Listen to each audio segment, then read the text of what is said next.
اللہ علیہ کا وصال ہو، امام غزالی رحمۃ اللہ علیہ کا وصال ہو گیا۔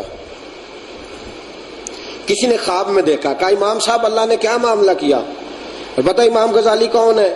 واعظ قوم کی وہ پختہ خیالی نہ رہی، ذوق طبعی نہ رہی، شوخ مقالی نہ رہی، رہ گئی رسم ازاں، روح بلالی نہ رہی، فلسفہ رہ گیا پر تلقین غزالی نہ رہی، فلسفہ رہ گیا پر تلقین غزالی۔ امام غزالی کا کتنا مقام ہے۔ علامہ اقبال خراج عقیدت پیش کر رہے، امام غزالی کا وصال ہو گیا۔ کسی نے مرنے کے بعد خواب میں دیکھا، امام صاحب بڑے خوش نظر آ رہے ہو، اللہ نے کیا معاملہ کیا ہے؟ امام صاحب فرمانے لگے میرا رب بڑا ہی کریم ہے، اس نے مجھے معاف کر دیا ہے، بخش دیا۔ خواب دیکھنے والا پوچھتا حضرت جی آپ نے کتابیں بڑی لکھی تھی، کام ہی بڑا کیا تھا، تبلیغ ہی بڑی کی تھی۔ آپ فرمانے لگے وہ ساری باتیں اپنی جگہ پر، میری بخشش اس لیے نہیں ہوئی کہ میں نے کتابیں لکھی تھی یا تبلیغ کی تھی یا میں نے بہت سارے لوگوں کو دین پہ لگایا تھا۔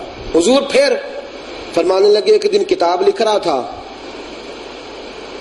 سیاہی میں نے پاس رکھی ہوئی تھی، دوات قلم میرے ہاتھ میں تھی، میں نے قلم کو سیاہی لگائی اور قلم اٹھایا، اس کے اوپر سیاہی لگ گئی، کافی ساری بھر گئی میری قلم۔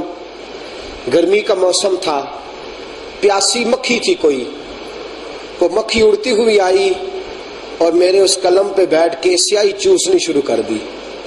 آپ فرماتے ہیں میں نے پہلے تو سوچا اڑا دوں مکھی، پھر میرے دل میں خیال آیا اللہ کی مخلوق ہے، چلو 2 منٹ ٹھہر کے صحیح۔ فرماتے ہیں میں نے قلم کو، ہر بوڑھا آدمی تھا لیکن میں نے ہاتھ بھی نہیں ہلایا کہیں مکھی اڑ نہ جائے۔ ہاں بوڑھا آدمی تھا پر حرکت نہیں دی، میں وہ قلم کو سکتے کی عالم میں پکڑے رہا۔ مکھی سیاہی چوس کے اپنی مرضی سے اڑی، وہ اڑ گئی، میں خوش ہو گیا۔ دوبارہ میں نے سیاہی لگائی قلم کو اور میں نے لکھنا شروع کیا، میں لکھتا رہا، بات ہوتی رہی، معاملہ گزرتا رہا۔ فرماتے ہیں نہ مجھے مکھی یاد رہی، نہ مجھے سیاہی یاد رہی، نہ وہ قلم یاد رہا، نہ وہ مجھے دن اور وقت یاد رہا۔ وقت گزرتے گئے، بڑھاپا آتا گیا، قضا آئی، جناب عزرائیل آئے، روح لے گئے، قبر میں پہنچا، فرشتے حساب لینے آئے، خدا کی رحمت کی صدا اٹھی، غزالی سے حساب نہ لینا، میں نے بغیر حساب کتاب معاف کر دیا۔ اس سے کوئی بندہ حساب نہ پوچھے، میں نے بغیر حساب کتاب۔ فرماتے ہیں میرے دل میں تڑپ تھی کہ یا اللہ بتا تو صحیح کس لیے معاف کیا ہے۔ میری تحریر کام آئی یا تقریر کام آئی، طریقت کام آئی، شریعت کام آئی، مسجدوں مدرسوں کی تعمیر کام آئی۔ اللہ کریم نے فرمایا تیرے سارے کام ہی اچھے تھے اور سارے ہی تیرے کام اجر والے تھے، لیکن تو بھول گیا ہے، پر مجھے تو یاد ہے نا، میں نے تجھے معاف اس لیے کیا ہے۔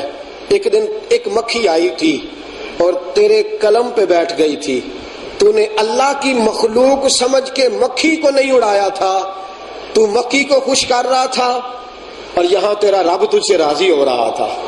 فرمایا غزالی تو نے مکھی پہ مہربانی کی، میں نے فیصلہ کر لیا تھا غزالی سے کوئی حساب کتاب نہیں لینا، بغیر حساب کتاب اس کی بخشش کرنی ہے۔